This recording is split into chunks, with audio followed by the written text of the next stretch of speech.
Sir, ito na po sir. Nakuha ko na po sir. Ano sir? Sa pera sir. Ito na po sir. Salamat. Ito na po. Kuha ko na po. Thank you.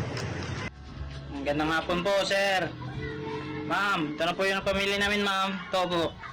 Sako talaga ng Po, bigas. sardinas. Pangonsumo lang po. Ito yung bigas. Yan. Ito po yung pamilya namin. Ito po. Ma'am, sir, salamat po. Ito, natira. Dala ko po yung 2,000 doon sa mama namin. Sa bowl. Sa mga Happy Anonymous. Ito po, salamat po ng marami. Ay tulong po to sa amin. Ito po, ang bigas. Isang buwan rin to sa amin. Ito akong maubos. Salamat sa Ginoo.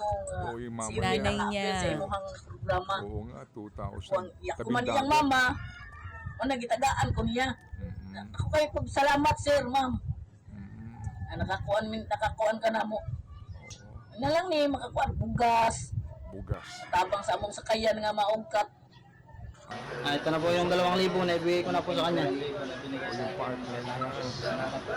Nabigay na rin. Yan yung kasama niya sa panaderya. Yan na nga po mga kapatid ang update nitong si Kuya Natuwa, Edwin. natuwa yung iba nating nakapakinig nga kasi hindi nakaligtaan itong itong ating winner kahapon na si Edwin, yung kanyang kasamahan doon sa panaderya. Yes. Yung binabanggit nitong nanay nitong si Edwin, bata pa, wala pang 16 nanay niya.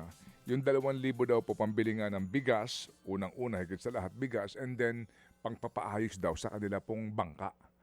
Oo. Gusto kong, tignan mo nga yan mama niya, anong kailangan niya sa bangka? Panghanap buhay ba itong bangka na ito? Mukhang tabing dagat yung bahay nila dito sa Bohol. Oo. Pangpapaayos daw sa kanilang sakayan. Sa amin po sa mga Bisaya, yan po usually ay ginagamit po sa salita para po sa mga bangka, sakayan. Okay, so salamat na marami sa iyo, Edwin. Doon sa kanya pong video, hindi siya galit ha? Opo, ganun na ho talaga Normal siya. niya po yun. Tuwan-tuwa niya po siya yun. Tuwan-tuwa siya doon. Oo. Oo, ang sipag, di ba? Alas 4 ng umaga, gising na po yan. Oo, at talagang ilang taon na rin na gumagawa ng tinapay.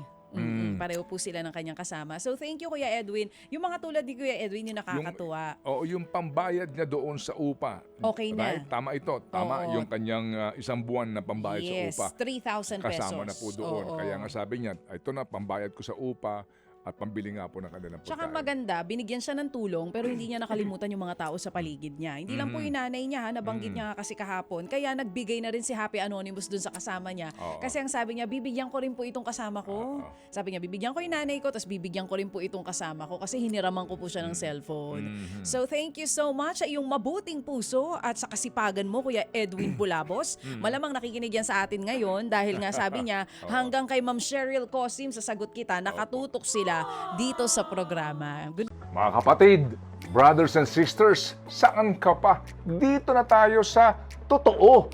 Dito na tayo sa True FM. Mga kapatid, mag-subscribe and follow po kayo sa social media accounts ng True Network PH. Yan po kami. Hanapin nyo lang True Network PH, Facebook, Instagram, YouTube, TikTok, and podcast.